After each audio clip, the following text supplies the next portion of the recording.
भाषा आज की है, आज के किरदार हैं और ख़ासियत फ़िल्म की है कि एक रात की कहानी है। ख़ासियत इसकी है कि ये सिर्फ़ 2 किरदारों की कहानी है और इसमें मैं एक एड एग्ज़ीक्यूटिव अशोक सहगल का रोल निभाता हूँ, जो कि एक अभिनेत्री के संपर्क में आता है, जो ज़बरदस्ती उनके ऑडिशन में, एक कमर्शियल के ऑडिशन में घुस आती हैं और उस ऑडिशन के बाद उनको अगवा करके अपने घर ले जाती हैं।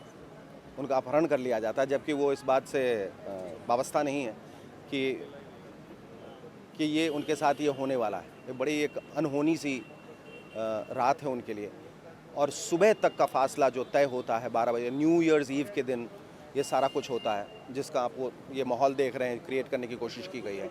जो परिजात रोल निभा रही हैं राधिका बुलबुल, वो उस अभिनेत्री का, वॉनाबी एक्ट्रेस का, वो एक रात की कहानी है और क्या होता है उस रात को और सुबह इन दोनों के बीच क्या रिश्ता होता है, ये मूनलाइट उसके बारे में। शेखर का जो रूप होगा एक कॉमेडियन का रूप होगा, हंसाने वाला। नहीं नहीं नहीं नहीं नहीं नहीं नहीं नहीं, बिल्कुल नहीं। ये कॉमेडी फिल्म नहीं है और मैं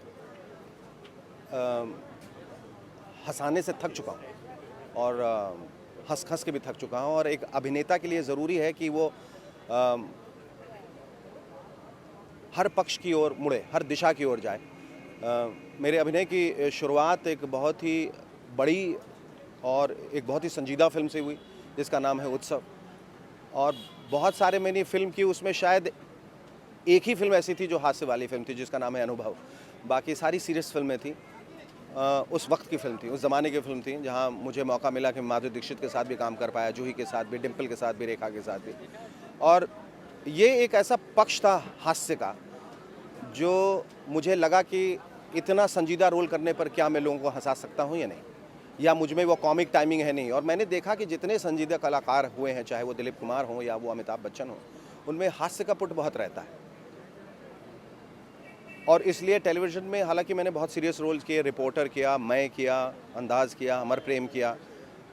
मूवर्स एंड शेकर्स को मैं कॉमेडी शो नहीं मानता हूँ। मैं मानता हूँ कि वो एक व्यंग्यात्मक शो, जहाँ कटाक्ष किया जाता है समाज की कुरीतियों पर।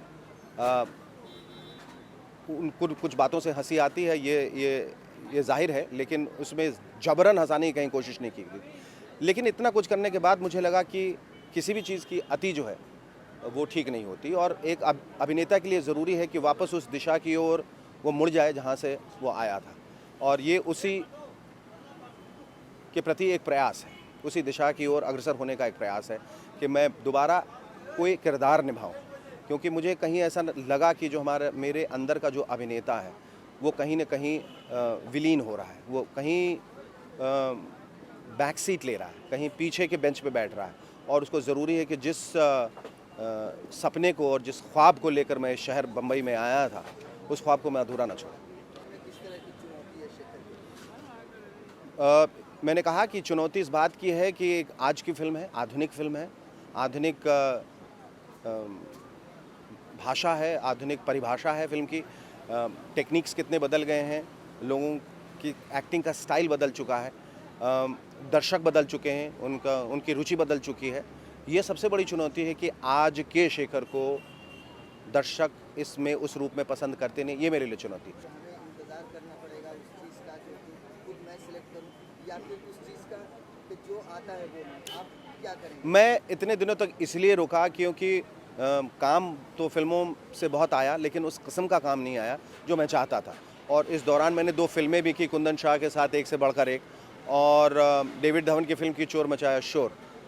लेकिन वो स्वाद जो आना चाहिए था, वो मज़ा जो एक अभिनेता ढूंढता है, वो नहीं था। और इसलिए मैंने मूनलाइट जो फिल्म है, इसके लिए मैंने हामी इसलिए भरी क्योंकि इसमें कहीं न कहीं मैं स्क्रिप्ट के लिए ज़िम्मेवार था। कहीं न कहीं मेरा क्रिएटिव कंट्रोल है। मैं प्रोड्यूसर नहीं हूँ, मैं डायरेक्टर नहीं हूँ, लेकिन मेरा क्रिएटिव कंट्रोल फिल्म में था कि हाँ, जो ये उस तरह की फ़िल्म है जो मैं करना चाहता था, ये उस तरह की स्क्रिप्ट है जो मैं करना चाहता था, ये उस तरह का किरदार है जो मैं निभाना चाहता था।